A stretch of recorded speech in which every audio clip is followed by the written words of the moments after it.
I'm going to go over a couple of examples on the sine rule just in case anyone else is also struggling with the concept and how to show the working.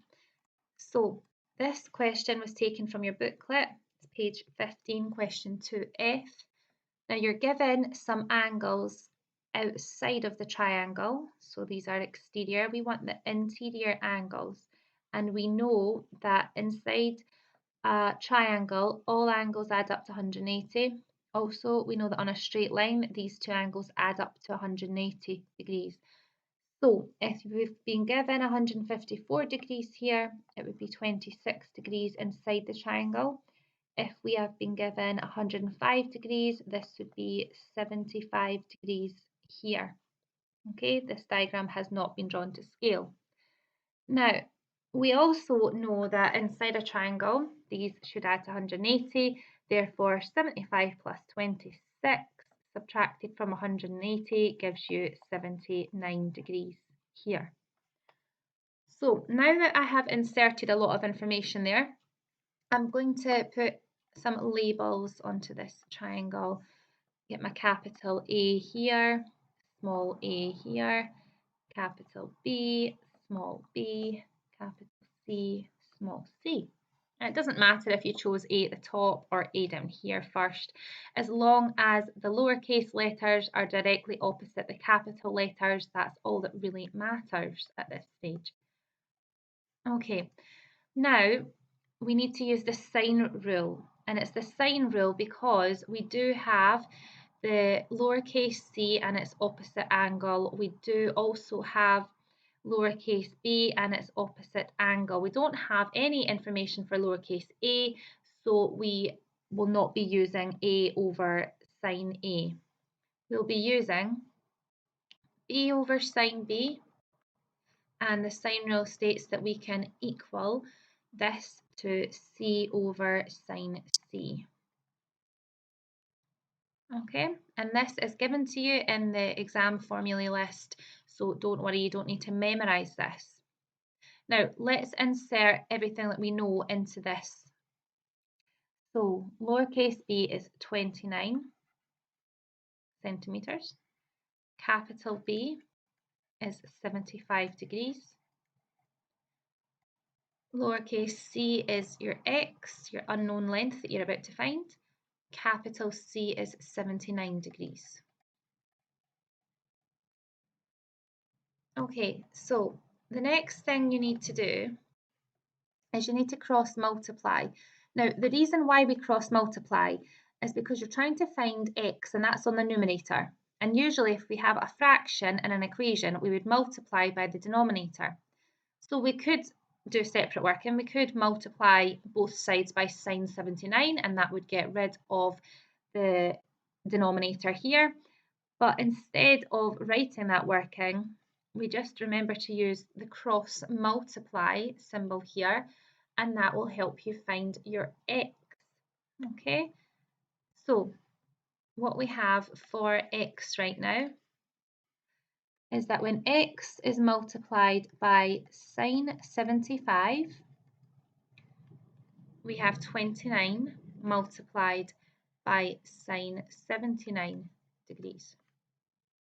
And then to find x, we have to divide by sine 75. So x on its own will be 29 times by sine 79 all over sine 75. So type that into your calculator.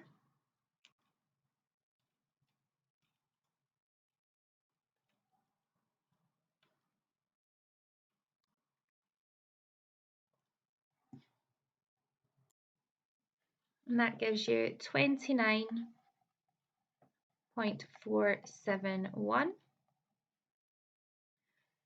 And let's just round that to one decimal place, 29.5, since the 7 rounds the 4 up.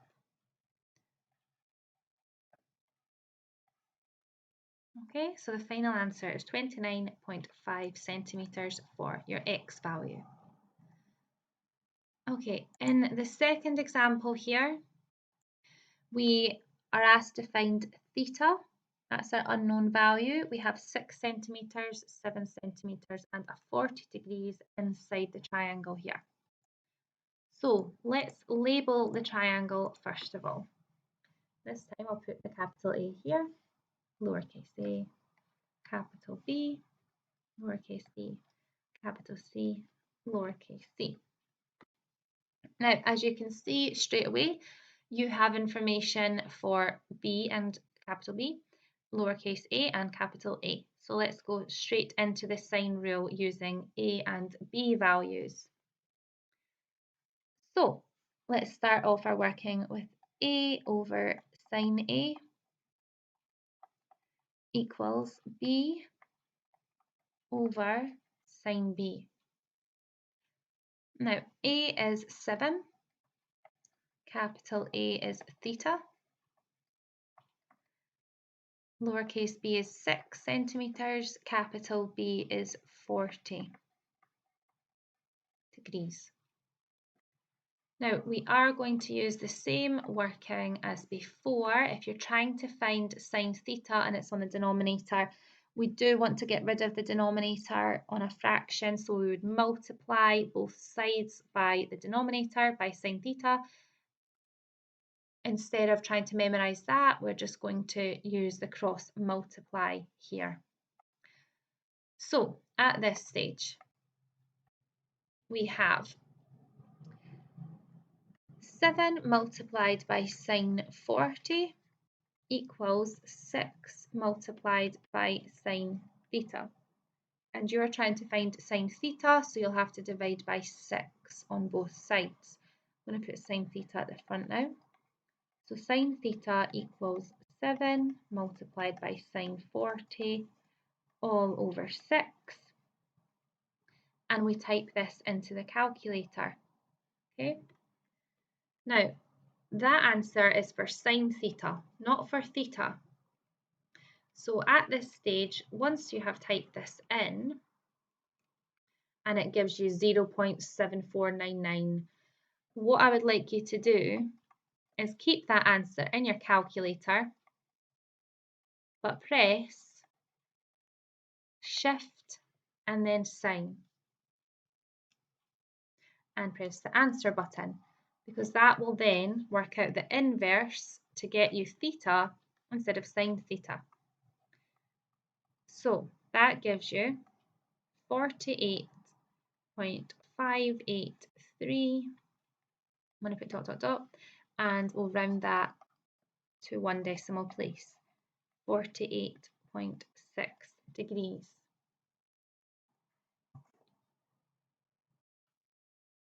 Now, this question told you that there were 2 possible answers. Now, we have found out our first solution, 48.6 degrees. The triangle looks like theta is an acute angle here. However, this diagram has not been drawn to scale, so there may be another solution to this, and we have to figure this out using our cast diagram for the second solution.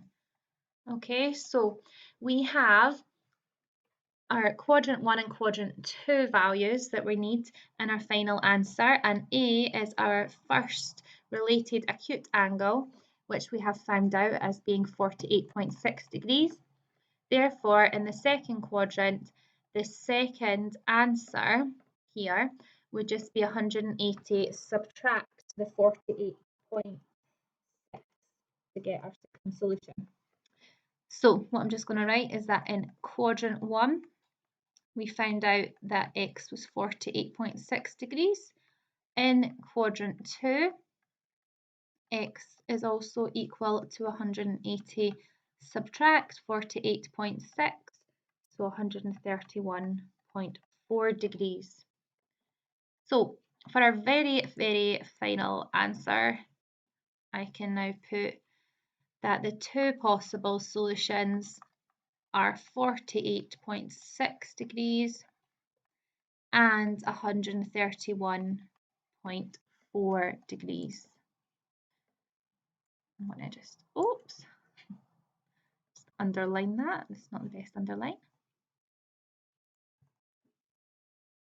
If you have any other questions about this solution, please just ask. Thank you.